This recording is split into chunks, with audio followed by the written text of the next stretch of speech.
Welcome to SouFLoTV again, everybody. It's your host with the most. So before we go any further, check it out. This is the time when we do a video to summarize all the hot topics we've done in the past week. For all the working class people who might work 1-2 jobs, too many hours, not able to catch up, sit down, watch a whole 15 or 30-minute video, this is for you. I will summarize each video for you in about 60 seconds. All right? So here we go. First, we started off the week with this one. It was a compilation of 3. So the great Louis Rankin, he got laid to rest in Canada, and it was a spectacular funeral.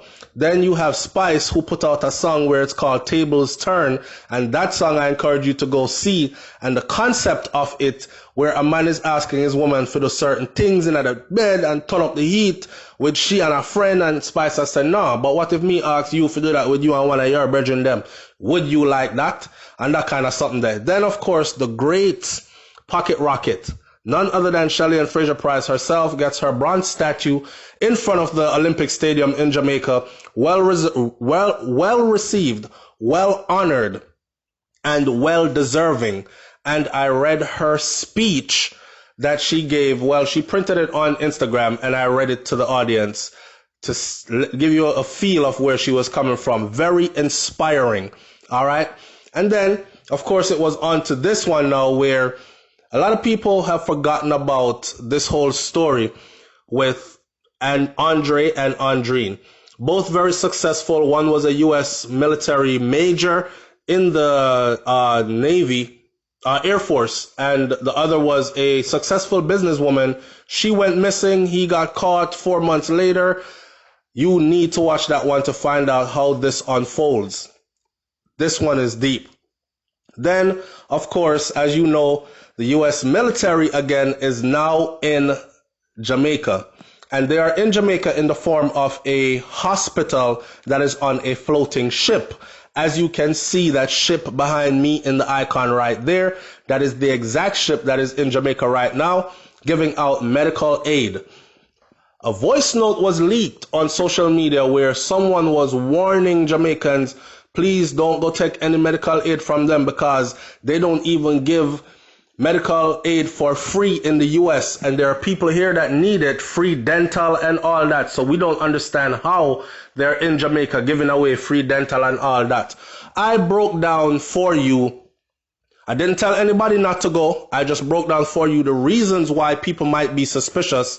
And I gave you a video of a guy confessing to how they used to go places and inject people with certain diseases, black predominantly, etc., etc.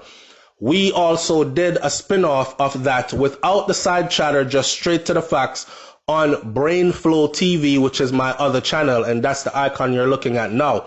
It's basically saying the same things, except for I took out all the side chatter, re-edited the video, and just gave you just the straight facts. A shortened version of what was posted on SouFLoTV. If you ain't subscribed to BRAINS&THEBEAT yet, man, then you're late and slow. Anyways, Kanye West. Kanye West came to Jamaica. It was anticipated that he would come, and he came and he had his concert, his Sunday day service, which seemed to have been a success based on the amount of people that came out, turned out, showed up. It rubbed a lot of people the wrong way because of the timing. It was Emancipation Park, and it was Emancipation, their Heroes Weekend, and we were supposed to be celebrating our heroes that had gotten us emancipated, etc., etc. Babsy Grange came out to let us know that, look, the man spent $1 million US here, okay? And a lot of people were saying, I don't care about the money. Something in a something. This can't be just so. Matter of fact, the crowd that you see here was an actual picture taken of the crowd that attended this concert that Kanye had in Jamaica. And by the way, it was free. But he had some merchandise that he was selling online pertaining to the concert. In this picture, you can see the hat that's on my head, and you can see the jacket, which were sold online. By the way, he was told to take those things down offline because Jamaicans are offended that he was using our flag and our coat of arms and our national bird and selling clothing. And he respectfully took it down. We took it a step further though, Let me say this before I go any further with the Kanye thing. Kentucky Kid. Kentucky Kid's story was the prime example of a miscarriage of justice in Jamaica and a point that proves that the justice system in Jamaica is really screwed up and it's really not for certain people and it's there for others. You know what I'm saying? The Kentucky Kid story was about Robert Hill, who cried on social media for help, begged us, told us they were going to kill him, trying to kill him because of a car accident he had with a police officer who ran into his vehicle, right? And refused to fix it, but wanted him to go away with the story. He even had videotapes of them coming into his house and beating up him and his wife, him passing blood from internal bleeding, etc. Well, they ended up killing Robert in the end, and nothing came of it. You need to watch that one. Now, back to the Kanye West thing.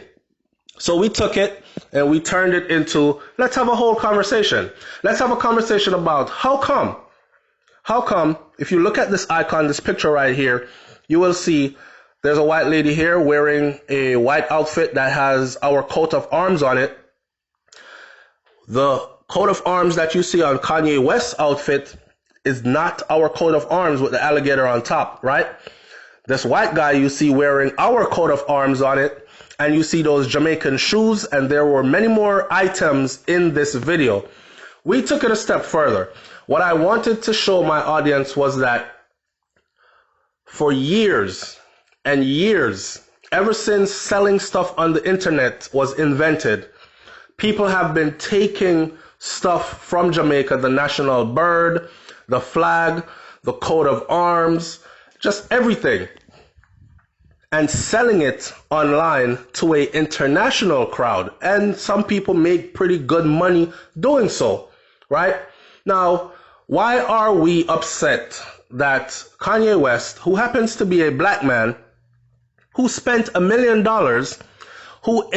who hires a lot of black people, his choir alone is 160 black people. What company do we know that flies their entire company to the Caribbean just to have a concert and fly back out? What other company? So here you have an empowered black man, right? And because he puts some of our stuff on clothing, we're upset. Why were we not upset when the Chinese people were doing it? Because they've been doing it for years. White people have been doing it for decades. We haven't said a word. No one is upset about them. I purposely went online and found a lot of different sites and did my research to find out who owns these sites, where they're located, etc., etc. It turns out majority of these sites are in China or Japan or somewhere in Europe like Germany or Belgium or London. And these sites are owned by Europeans and Asians. And we care zero. We still purchase materials from these sites, making them rich. But we're very upset that Kanye is doing the same thing. I was not able to get the whole point of us being that upset. We took this conversation even deeper because for us, this conversation now turned into Jamaicans or black Jamaicans, African Jamaicans versus African Americans. And we had to have that uncomfortable discussion. The reason being is there are so many Jamaicans that come to the United States of America and they assimilate into the culture. And a lot of the times when you talk to them, you would assume that they are black Americans because they've assimilated so well to the point where even the accent has disappeared. We in Jamaica, we've taken black culture from the US for the longest. We've sang over their songs. We've dressed how they dress. You know, we've emulated and imitated for the longest. I've seen many Jamaican people wearing clothing with the American flags and insignias printed on them, but no one has ever been in an outrage from the US saying, take it down, take it off, you can't sell it, right? But it came to this for us. And I talked about how this is sad for us because right now, what one white person did was wait for us to stop fighting, or while we were fighting, they took the same stuff that Kanye West made, they duplicated them or replicated them, and they put them back online for sale. So even though we told Kanye to take it down and he had enough respect for us to take it down, these other people don't care if we tell them to take it down, because they know that legally we cannot make them take it down, or we cannot govern everywhere online. So they have sold these, and the jacket that Kanye was selling for $200, some white man is now selling that jacket for $750, and it is selling. In that video, I gave you the exact site so you can go and see for yourself. $400 shirts, $200 shirts, $750 jacket. Quickly, we did a video, of course, where we talked about Clarks, the shoes, and how they pertain to Jamaican culture, how they became what we call our national shoes. Somebody said, Clarks made in England, so I don't understand how it's a Jamaican national shoes. Well, guess what? The Queen of England, here's a little education for you. The Queen of England is still the head of state in Jamaica, and she is represented by the Governor General in Jamaica, if you didn't know that. And the coat of arms for Jamaica was invented by a British man, a white man, and we still don't own the right for that coat of arms. Jamaica's highest court is located in London, England, right? That's why Vybz Kartel's case is where it's at now. And after they make a decision in this Court of Appeals, if it is not in favor of Kartel, it will be sent to the highest court, which is in London, England. Anyway, thanks for tuning in. I've got you all caught up. Now pay attention to the rest of videos. Like, comment, share, subscribe here and on BrainFlow TV is SouFLoTV. I'm out.